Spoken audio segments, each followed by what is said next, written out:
Hello student, स्वागत है आपका जागृति क्लासेस लर्निंग ऐप पर। तो हम पढ़ रहे थे फर्स्ट चैप्टर 12th का भौतिक विज्ञान का फर्स्ट चैप्टर आवेश एवं विद्युत क्षेत्र।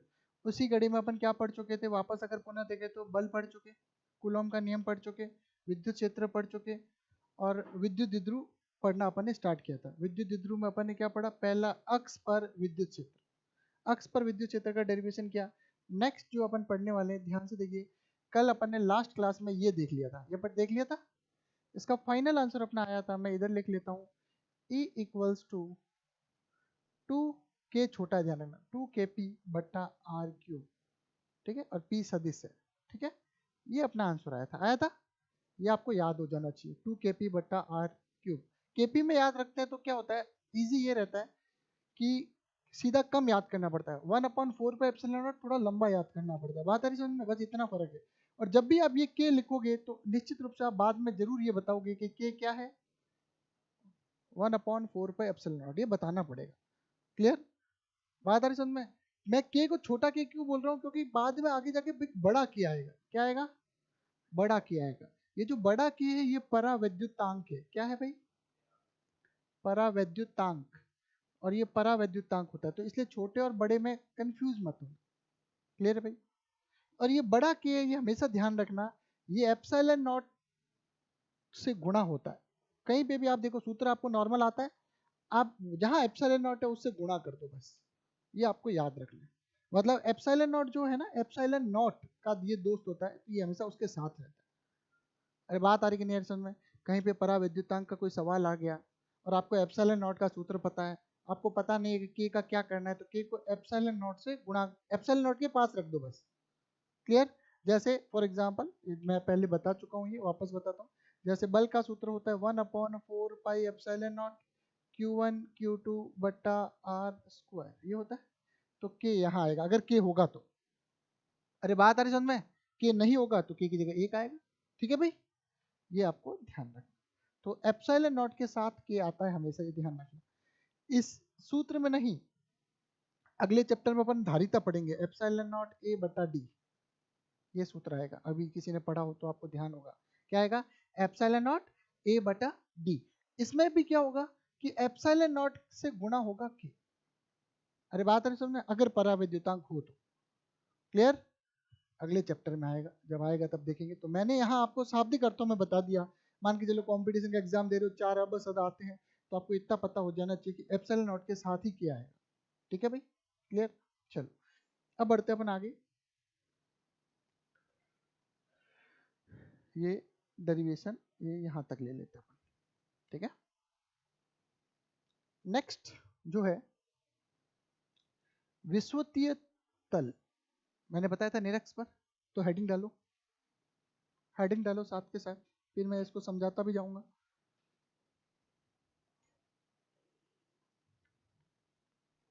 हेडिंग डालो, विद्युत द्विध्रुव के कारण, विद्युत द्विध्रुव के कारण निरक्ष रेखा के किसी बिंदु पर, विद्युत द्विध्रुव के कारण निरक्ष रेखा के किसी बिंदु पर विद्युत क्षेत्र की तीव्रता,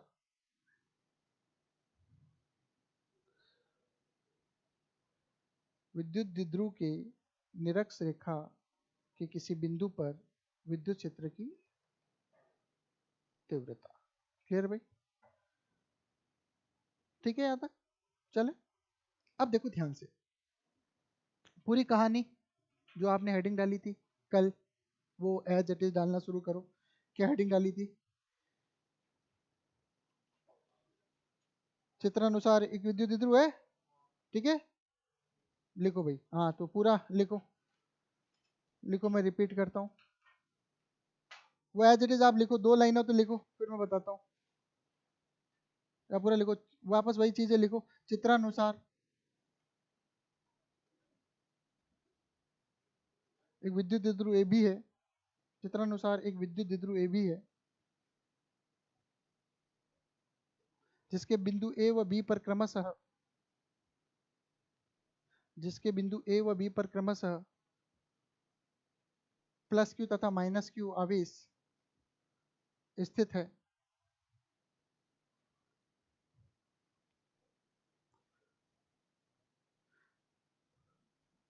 दोनों आवेशों के मध्य की अल्प दूरी 2a है।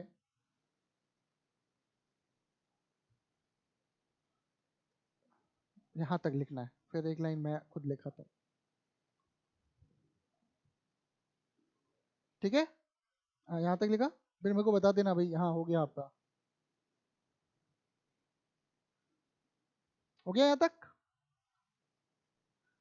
अब लिखो, द्विध्रुव के केंद्र O से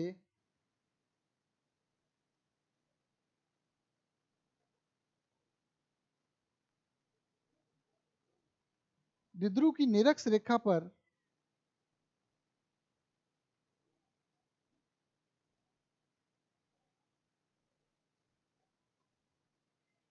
R दूरी पर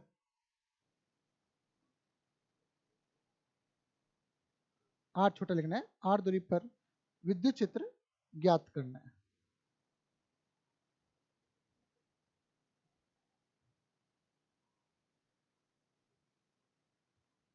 चित्र बनाए चित्र,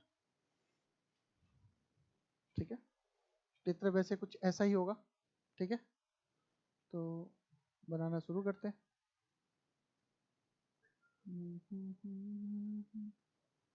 मैं अलग से बनाऊंगा, नहीं तो इसमें मिक्स हो जाएगा ना।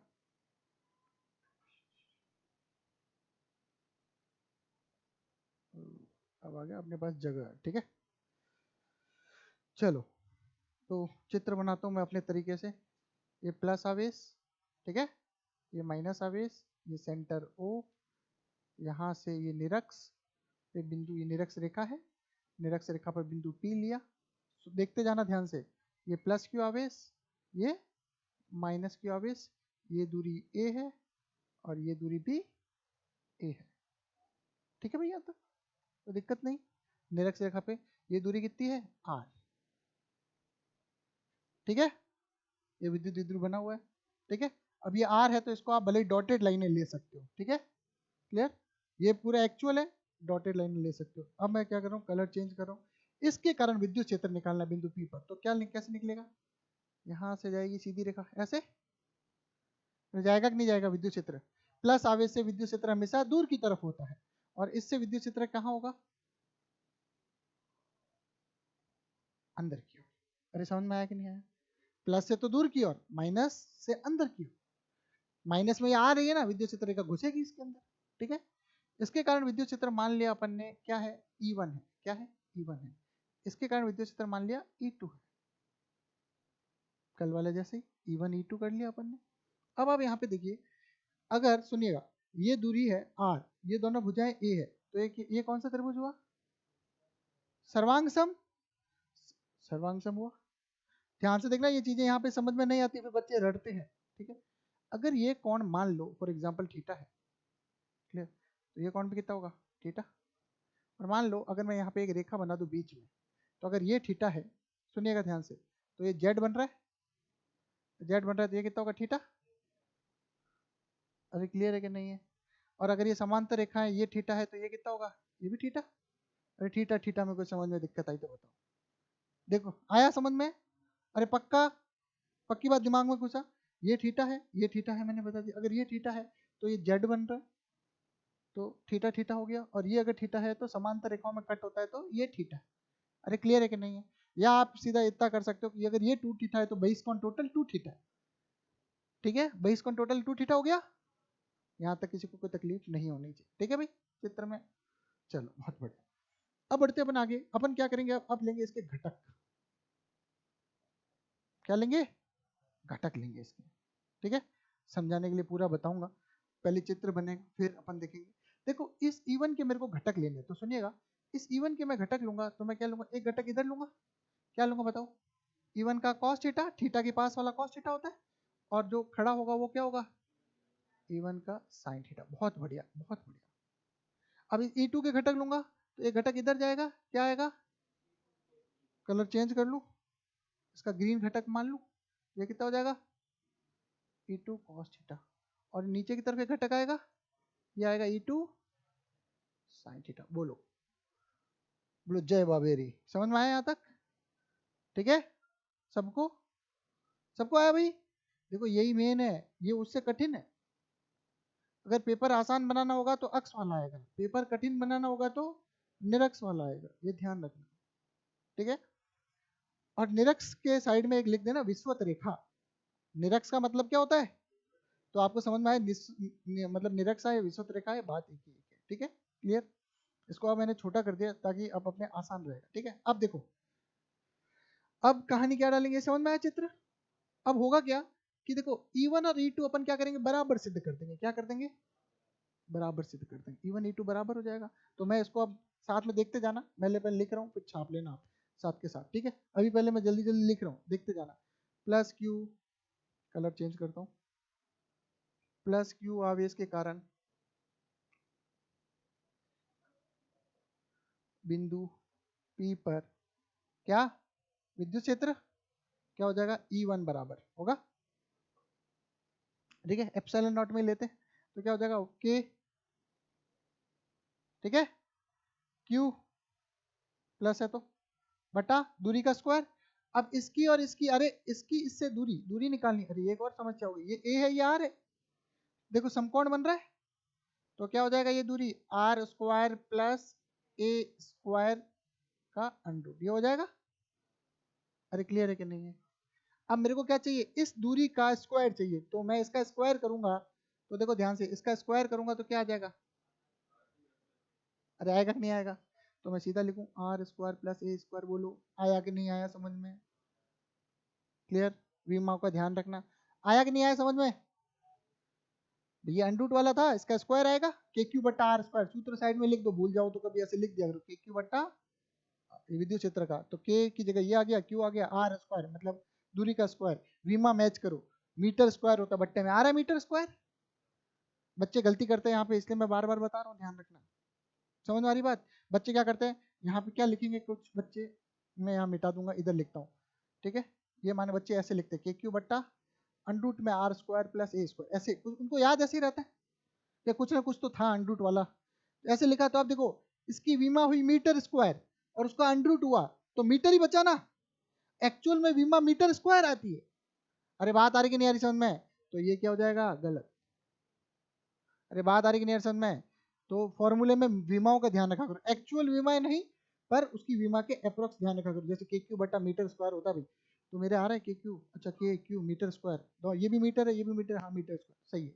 अरे समझ में आ रही कि नहीं आ रही बात, क्लियर। कल वाला अपन ने किया था, उसमें क्या किया था बट्टे में, आर स्क्वायर माइन ए, क्या किया था, ये थोड़ी किया था, अपने किया था आर माइनस ए का, ऐसे किया था है, ये किया था, इसका मतलब यही है, आर माइनस मीटर मतलब मीटर, बीमा तो मीटर ही आएगी ना, मीटर का स्क्वायर कितना होगा, मीटर स्क्वायर, क्लियर भाई। तो ये थोड़ा सा ध्यान रखना, ठीक है भाई। ये होगी मेरी पहली समीकरण, कोई दिक्कत नहीं। अब लिखूं माइनस क्यू आवेश के कारण विद्युत क्षेत्र, ठीक है। इसमें अब मैंने परिमाण लिया सिर्फ, ठीक है, दिशा विशा नहीं ली, क्योंकि दिशा मैंने चित्र में बना ली है, ठीक है भाई। तो दिशा विशा नहीं लेनी है, ठीक है, दिशा लोगे तो कंफ्यूज होगे, इसलिए भी नहीं ली, अपन ने भी नहीं ली, ठीक है। माइनस क्यू आवेश के कारण क्या हो जाएगा, E2 बराबर सेम टू सेम आएगा, क्योंकि दिशा लेनी नहीं है, तो माइनस प्लस का लफड़ा है नहीं, सेम टू सेम आएगा।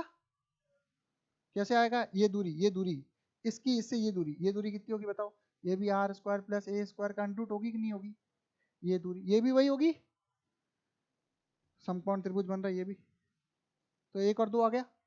समीकरण एक व दो से पूरा लिख देना आगे, समीकरण एक व दो से क्या पता चला, E1 बराबर E2 बराबर E, क्लियर भाई। सदिश बनाया नहीं इसलिए परिमाण ही होगा, अरे यहाँ तक ठीक है भाई, दोनों हो गए बराबर। अब क्या करेंगे अपन, अपन लेंगे घटक, क्या लेंगे घटक, तो मैं क्या कहूँगा सुनना अब, ठीक है, यहाँ लिखता हूँ चित्र में E1 व E2 के घटक लेने पर, क्या लेने पर, घटक लेने पर, ठीक है भाई। ऊर्ध्वाधर घटक, कौन से घटक, ऊर्ध्वाधर घटक E1 साइन थीटा व E2 साइन थीटा परिमाण में समान वह विपरीत दिशा, कौन सी दिशा? विपरीत दिशा में होने के कारण क्या हो जाते हैं? निरस्त हो जाते हैं। बहुत बढ़िया, होने के कारण निरस्त हो जाते हैं। तथा क्षैतिज घटक, कौन से घटक? क्षैतिज घटक E1 साइन थीटा, E2 एक मिनट, हाँ cos theta, E1 cos theta व E2 कॉस थीटा परस्पर जुड़ जाते हैं। ठीक है भाई? अरे क्लियर है? ये बहुत सारी जगह पे काम आएगा, इसलिए इसको याद कर लेना। ठीक है, अच्छे से समझ लेना, याद कर लेना। ठीक है भाई? तो यहाँ से अपने को पता चला कि ऊर्ध्वाधर घटक तो निरस्त हो गए। अरे E1 E2 बराबर है, साइन थीटा बराबर है, तो ये दोनों तो कैंसिल हो गए। अब ये दोनों जुड़ गए। अतः कुल विद्युत क्षेत्र, क्या भाई? कुल विद्युत क्षेत्र E बराबर E1 cos theta plus E2 cos theta. समीकरण कितनी थी? 3 4। अब समीकरण 3 से अपने को पता है बराबर है, अपन क्या लिखेंगे? समीकरण 3 से तो क्या लिखेंगे? E बराबर 2E1 cos थीटा कर दूं? अरे बराबर है ना 5। बोलो ठीक है भाई? अरे हाँ ना बोल, सही है, समझ में आया? चमका कि नहीं चमका? क्लियर? दिमाग में सेट हो जानी पूरी कहानी। और ये वीडियो पूरे में डाल दूंगा अपने ऐप पे, तो वहां से आप क्या कर सकते हो, रिवीजन करोगे तो आपको पता चलेगा सर ने ऐसे समझाया। इसका फायदा ये है ना, रिकॉर्ड किया हुआ अपने को वहां मिलेगा, तो जब भी अपन रिवीजन करने जाएंगे भूल गए मान के चलो कि यार सर ने कैसे बताया था, तो इसी क्लास में तुम बैठे तो तुम्हें वही एक्चुअल फील आएगी कि यार इस तरह से बताया था। समझ में आ रही कि नहीं आ रही बात? ठीक है, तो रिवीजन के लिए हम वहां इसको डाल देंगे। ठीक है, अब हो गया ई। अब इसको क्या करें, ई को अब क्या करें, E1 का मान रखें किसे? समीकरण 1 से। समीकरण 1 से ये मान, समीकरण, ये देखो ये सब लिखना पड़ता है तभी नंबर मिलते हैं 5 में रखने पर। ये सब कहानी लिखनी पड़ती है, इसी कहानी के नंबर होते हैं, ध्यान रखना। ठीक है, अब रखो, तो अब क्या आ जाएगा? E बराबर 2, E1 का मान। तो ऐसा नहीं, मैं इसको एक बार हटाता हूँ, रुकना। ठीक है, मैं इसको, ठीक है क्लियर? अब मैं इसके एक चीज और निकालता हूँ। मेरे यहाँ दिक्कत क्या दे रहा है? Cos theta. तो मैं कॉस्ट थीटा निकालूं किससे? त्रिभुज, कोई भी त्रिभुज ले ले। देखो इसको मैंने ए बोला, इसको मैंने बोला बी, ये बिंदु पी, तो ए पी ओ, एपीओ। अरे त्रिभुज एपीओ से, ठीक है भाई, त्रिभुज एपीओ से क्या है? कॉस थीटा कितना है? कॉस थीटा कितना होता है? आधार बटा कर्ण। आधार कितना है भाई बताओ? अगर ये थीटा है तो ए, बहुत बढ़िया। कर्ण कितना है? आर स्क्वायर पे ए स्क्वायर की कितना? अंडर रूट, मतलब 1/2 कर दूं? अरे 6 कर दूं? अरे ठीक है, तो मैंने निकाल दिया। मेरे E1 पड़ा है उधर, कॉस थीटा ये पड़ा, तो मैं क्या कहूंगा अब? 1 व 6 से मान किसमें रखने पर? 5 में। सही है? अरे समीकरण 1 व 6 से मान किसमें रखने पर? समीकरण 5 में रखने पर। बोलो भारत माता की जय। यहाँ तक ठीक है भाई? अब देखो अपन आंसर के कितने करीब आ गए। ये हो गया 2, ये एक ब्रैकेट, ये दूसरा ब्रैकेट, ये हो गई 7। ये कितना हो जाएगा? ए बट्टा R square plus A square की पावर 1/2, और A1 कितना है? क्यू बटा 4 पाई एप्सिलॉन नॉट, और ब्रैकेट में कितना है? R square plus A square. बोलो ठीक है भाई? ये देखो कितना करीब करीब आगे आगे आगे आए कि नहीं आए? चलो, अब अब क्या है, सुनो ध्यान से। अब यहाँ पे मैं थोड़ा लिखता हूँ।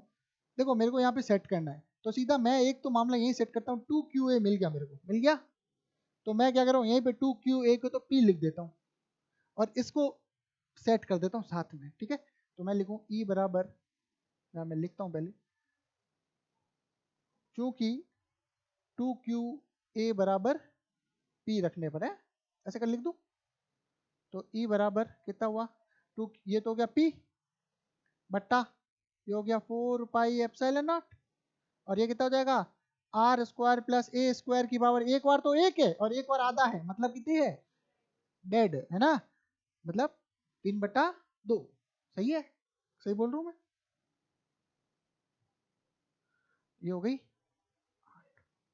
अरे क्लियर है कि नहीं है? ठीक है, यहाँ तो कोई तकलीफ हो नहीं रही है।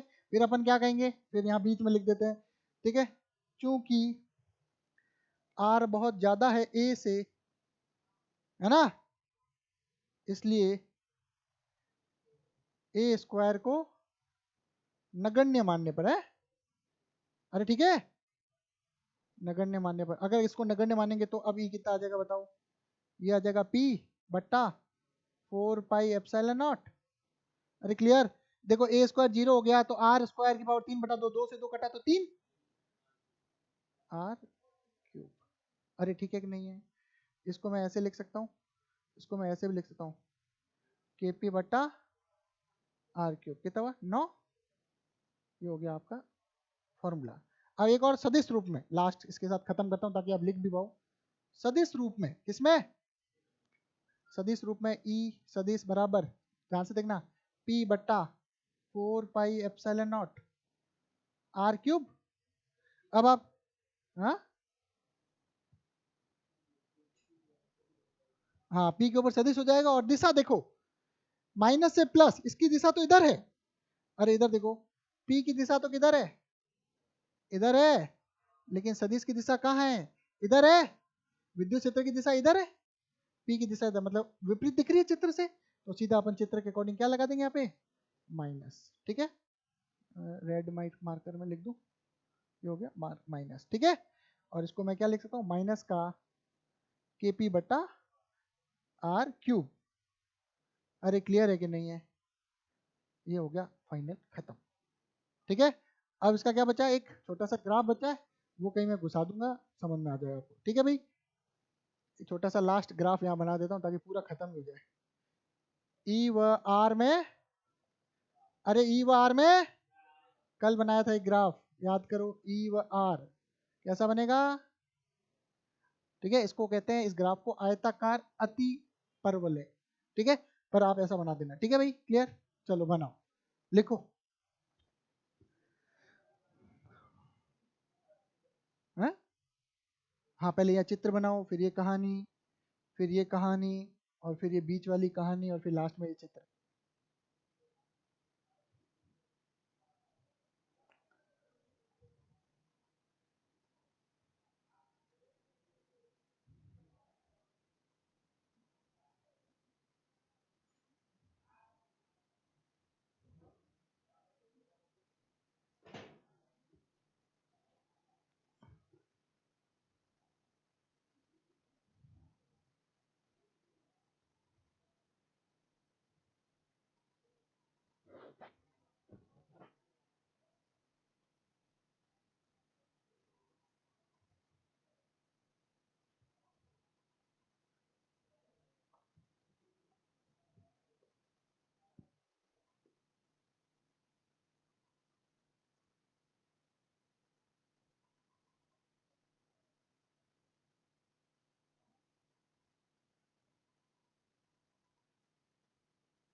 2 बार लिखा करो कम से कम, एक बार रफ में, एक बार फेयर में। यहाँ एक बार रफ में छाप दिया करो पूरा का पूरा।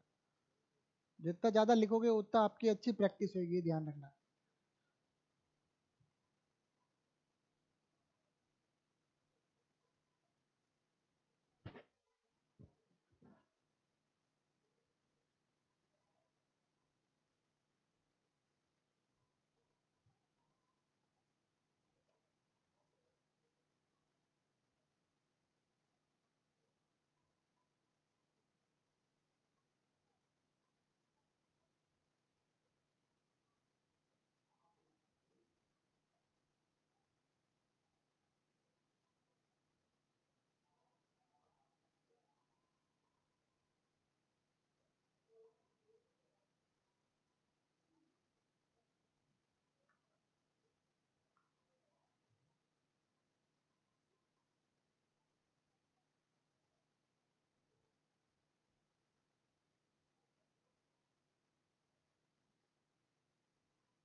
और नोट सबके प्रॉपर होने चाहिए, बढ़िया।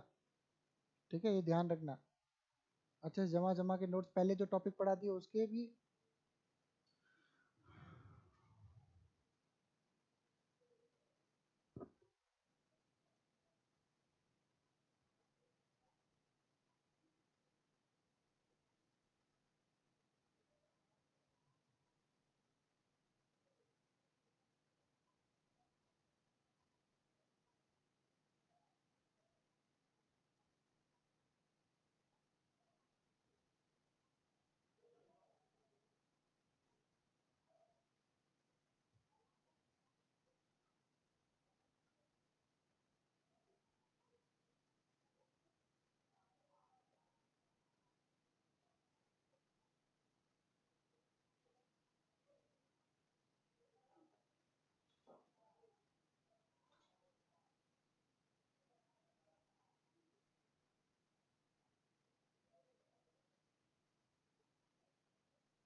जल्दी करो, एक डेरिवेशन और करा देता हूँ, बहुत धीरे लिख रहे हो। गया?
ठीक है भाई, यहाँ तक समझ में आया डेरिवेशन?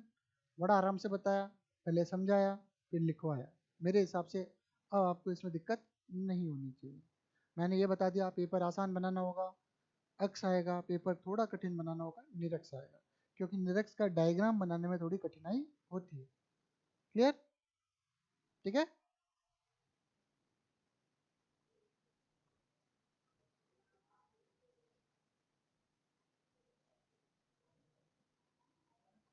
ठीक है, हटा दे। क्लियर? पूरा दिख गया आपको? हटा दूं?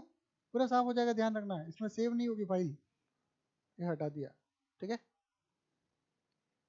अब देखो ध्यान से, भी अपन ने ये सब देखा। ठीक है, आ गया आंसर? आया?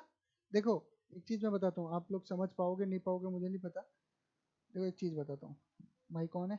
देखो इसमें क्या हुआ, पी के अंदर एक ए है ना। वैसे तो अपने को पता था कि ई क्या होता है, के क्यू बट्टा आर स्क्वायर, मीटर स्क्वायर में काम हो जाता था। लेकिन उसने क्या किया, इस पी के अंदर 1 मीटर और डाल दिया, तो ये 1 मीटर यहाँ बढ़ा दिया ना। अरे बात अर्ज में विमा थोड़ी चेंज हो जाएगी ऐसे, विमा वही है। मेरी बात समझ में आ रही है? यहाँ आर स्क्वायर तो था ही, एक आर और डाल दिया तो ऊपर पी के अंदर ए भी तो है, मतलब 1 मीटर पी के अंदर घुस गया तो 1 मीटर इधर नीचे एक्स्ट्रा आ गया, तभी तो विमा मैच होगी वापस। क्या होगा, इस मीटर से ये मीटर कट जाएगा जब विमा आएगी तब। अरे बात आ रही कि नहीं समझ में? तो बट्टे में क्या बचेगा, आर स्क्वायर ही बचेगा, ये ध्यान रखना। क्लियर? ठीक है, चलो छोटी सी चीज थी, कभी कभी सवाल पूछते हैं यहाँ से। तो ये देखो यहाँ पे अपन पूछते हैं, इस महत्वपूर्ण तथ्य पर ध्यान दीजिए कि द्विध्रुव क्षेत्र अधिक दूरियों पर 1/r² के रूप में नहीं, वरन क्या लिखा हुआ है, 1/r³ के मध्य में होता है। ठीक है, इसके अतिरिक्त द्विध्रुव क्षेत्र का परिमाण तथा दिशा केवल दूरी r पर ही निर्भर नहीं, वरन ये सदिश r तथा द्विध्रुव आघूर्ण p के बीच के कोण पर भी निर्भर करती है। किस पर निर्भर करती है? कोण पर भी। कैसे कोण पे कैसे निर्भर करेगी फिर बताओ? तो देखो, अब आप कहोगे इधर ज्ञात करना है, इधर किसी बिंदु पर ज्ञात करना अलग आएगा, इधर ज्ञात करना अलग आएगा, तो कोण पता चल गया ना। 0 डिग्री पे तो अलग सूत्र आ रहा है, 90 डिग्री पे लंबवत है मतलब 90 डिग्री है ना, तो 90 डिग्री पे अलग सूत्र आ रहा है, 0 डिग्री पे अलग आ रहा है, इसलिए उसने क्या बोला, कोण पर भी। अरे बात आ रही कि नहीं आ रही समझ में? ठीक है, इसका ध्यान रखना। ठीक है, तो ये कोण पर भी निर्भर करता है। चलो जल्दी जल्दी करते हैं इसको। हाँ, हम उसके बारे में सोच सकते हैं, जब द्विध्रुव आमाप 2a शून्य की ओर अग्रसर होता है तब आवेश q अनंत की ओर अग्रसर इस प्रकार होता जाता है कि गुणनफल p बराबर q इंटू 2a एक नियत परिमित संख्या होती है।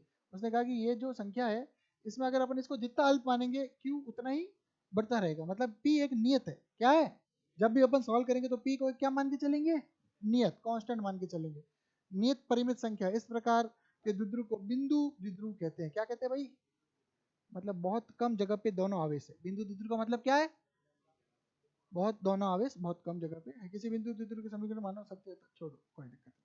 अब जो भौतिक सार्थकता की बात करें तो देखो ये थोड़ा सा पढ़ लेते हैं, ये आपका होमवर्क है, 4 लाइन छोड़ देना, घर से करके लाना है। इसमें कुछ नहीं लिखना, मैं समझा रहा हूँ लाइन टू लाइन लिखना, घर पे टाइम लगता है कोई मतलब नहीं, और कभी आता नहीं पेपर में, पर किताब में जो है लिखना जरूरी है। अधिकांश अणुओं में धनावेशों तथा ऋणावेशों के केंद्र एक ही स्थान पर होते हैं।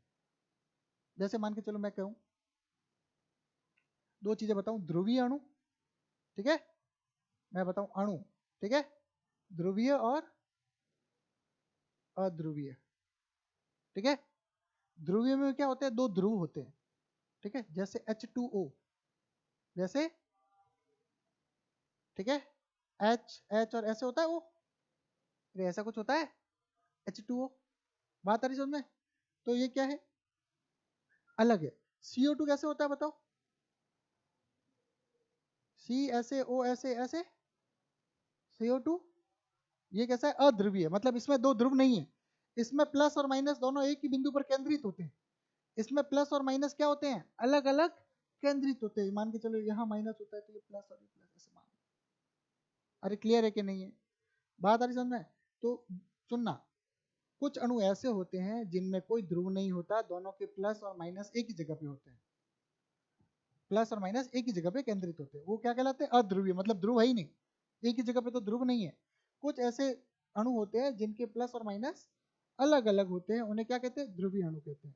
लेकिन इन दोनों पर, तो इसका तो नेट, सुनना, इसका तो नेट विद्युत द्विध्रुव आघूर्ण हमेशा होगा।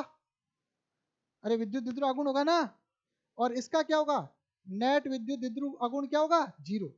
क्या होगा, क्या होगा, जीरो। इसका क्या होगा, नॉट इक्वल टू जीरो। अरे ठीक है कि नहीं है, इसका नेट विद्युत द्विध्रुव आघूर्ण जीरो नहीं होगा, इसका जीरो होगा। लेकिन जब मैं विद्युत क्षेत्र आरोपित करूंगा, जब विद्युत क्षेत्र आरोपित करूंगा, इस पे विद्युत क्षेत्र आरोपित करने पर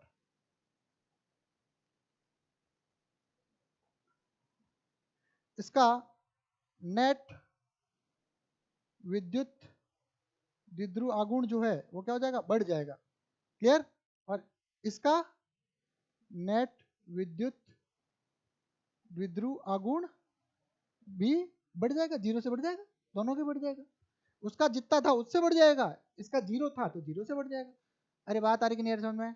जब विद्युत क्षेत्र, ऐसा बना लो जल्दी से, ऐसा ही बना लो, जल्दी बनाओ, लिखो द्विध्रुव, द्विध्रुवों की भौतिक सार्थकता और ऐसा बना लो। फिर घर पे आप नहीं बना पाओगे, मुझे पता है।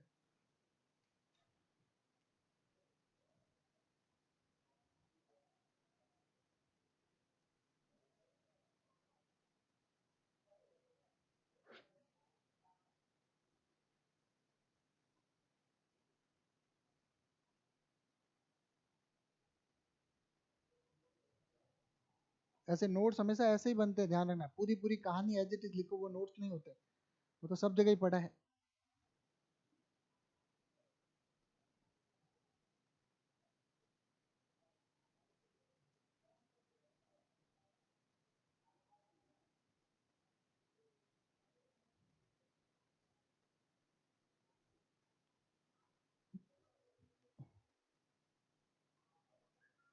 ठीक है, ये लिख लो, साथ में 4 लाइनें और छोड़ देना। घर पे अगर किताब से भी 4 लाइनें लिखनी है तो लिख लेना।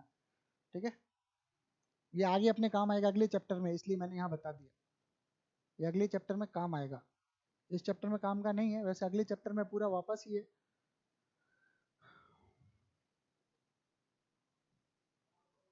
ठीक है, और ये एक होमवर्क और देता हूँ मैं तुम्हें। क्या देता हूँ?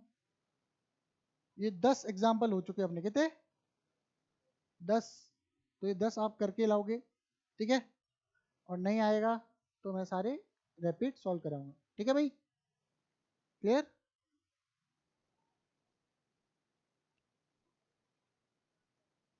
ठीक है, अलग अलग करूं, ये बॉर्डर बना लिया ताकि आपको समझ में आए। ठीक है भाई, मैंने शॉर्ट में लिखा है, आप पूरा लिख लेना भाई। ठीक है, चलो आगे बढ़ूं, तो समय तो हो गया भाई। ठीक है, चलो आज ये पढ़ा, अगला टॉपिक क्या पढ़ना है उसके बारे में चर्चा करते हैं। ये समझ में आया? इस 4 लाइनें छोड़ देना, इसमें से लिख लेना। वैसे लिखा हुआ भाई, ये पढ़ लेते हैं, चलो टाइम हो ही गया। तो अधिकांश अणुओं में धनावेश ऋणावेशों के केंद्र एक ही स्थान पर होते हैं। होते, वो क्या हो गए? अध्रुवीय। ठीक है, उन्हें अध्रुवीय कहते हैं, ऐसे परिभाषा बना लेना। ठीक है, उन्हें अध्रुवीय अणु कहते हैं। अरे क्लियर है? इसी से बना लेना ऐसे नोट्स, अध्रुवीय अणु कहते हैं। ठीक है, और ठीक है, इनका, ये हटा देना, इनका द्विध्रुव आघूर्ण क्या होता है? शून्य होता है। ठीक है, CO2 और CH4 इसके क्या है? उदाहरण है। ठीक है, और विद्युत क्षेत्र आरोपित किए जाने पर इनका द्विध्रुव आघूर्ण क्या हो जाता है? विकसित हो जाता है, बढ़ जाता है ना। अरे विकसित हो जाता है, बढ़ जाता है। क्लियर? यहाँ तो हो गया खत्म, एक हेडिंग यहाँ आ गई। अरे क्लियर है कि नहीं है? वो मैंने सब लिखा दिया आपको, और ध्रुवीय में लिखा दिया कि नहीं लिखा दिया? मैंने पॉइंटों में लिखाया, तो इसे पढ़ने में आसानी रहती है, वो थ्योरी में लिखा हुआ है। फिर दूसरी हेडिंग डाल देना, इसमें डाल देना अध्रुवीय अणु। ठीक है, फिर ये ध्रुवीय में यहाँ से डाल देना ध्रुवीय, परंतु कुछ अणुओं में धनावेश ऋणावेशों के केंद्र क्या होते हैं? संपाती नहीं होते हैं, उन्हें ध्रुवीय अणु कहते हैं। समझ में आया? ऐसे कैसे मैं देखूंगा? देखो, दिमाग में कैचिंग पावर होनी चाहिए। ठीक है, अतः विद्युत क्षेत्र की अनुपस्थिति में भी इनका अपना स्थायी द्विध्रुव आघूर्ण होता है। इस प्रकार के अणुओं को ध्रुवित अणु कहते हैं। बात आ रही समझ में? ठीक है, जल का अणु इसका उदाहरण है।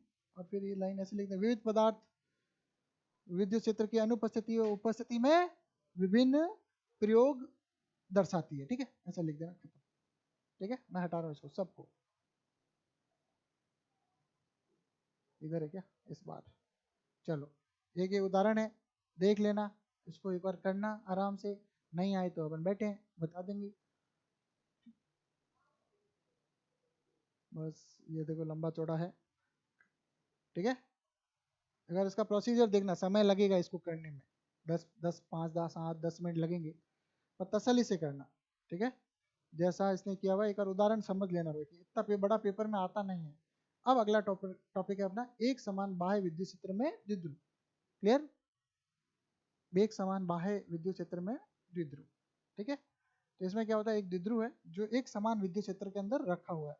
फिर अपन चेक करेंगे कि उस पर कितना बल लग रहा है और कितना बल आघूर्ण लग रहा है। कितना बल लग रहा है और कितना बल आघूर्ण लग रहा है। अब बल आघूर्ण जो है वो आपको समझाना पड़ेगा। क्यों समझाना पड़ेगा? क्योंकि आपने 11वीं में उतना अच्छे से बल आघूर्ण नहीं किया होगा। ठीक है, तो आपको बल आघूर्ण बताना पड़ेगा। बल आघूर्ण बताएंगे तब ये डेरिवेशन सॉल्व होगा। क्लियर? ठीक है, अब बचा क्या है अपना? ये बल आघूर्ण।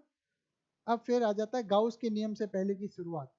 ठीक है, सतत आवेश वितरण, और फिर इसके बाद आ जाता है गाउस का नियम। ठीक है। और गाउस के नियम के अनुप्रयोग 3 है अपने सिलेबस में, 3 अपन कर लेंगे। तो ये मान लो थोड़ा फास्ट अगर आप लिखोगे तो अपन ये माने 3 क्लासें और उसमें चैप्टर खत्म हो जाएगा। थोड़ा सा फास्ट लिखना पड़ेगा, ठीक है। तो कल अपन क्या करेंगे, एक समान विद्युत क्षेत्र में विद्युत विद्युत पढ़ लेंगे, फिर सतत आवेश वितरण पढ़ लेंगे, और गाउस का नियम की परिभाषा पढ़ लेंगे, फिर उसके अनुप्रयोग बचेंगे, ठीक है। तो अगले 2 दिन में उसके 3 अनुप्रयोग कर लेंगे, ठीक है। तो इससे अपना काम बैठ जाएगा, ठीक है। तो आज के लिए इतना ही। अभी ध्यान रखना क्या क्या है, और अगर किताब से पढ़ के आओगे, किताब से पढ़ने में फ़ायदा है, एक बार पहले से पढ़ के आओगे तो और अच्छे से समझ में आएगा। इसी के साथ आज की क्लास हम यही समाप्त करेंगे। अगर ये वीडियो पसंद आया हो, लाइक करें, शेयर करें, कमेंट करें, जो करना है करें, ठीक है। धन्यवाद।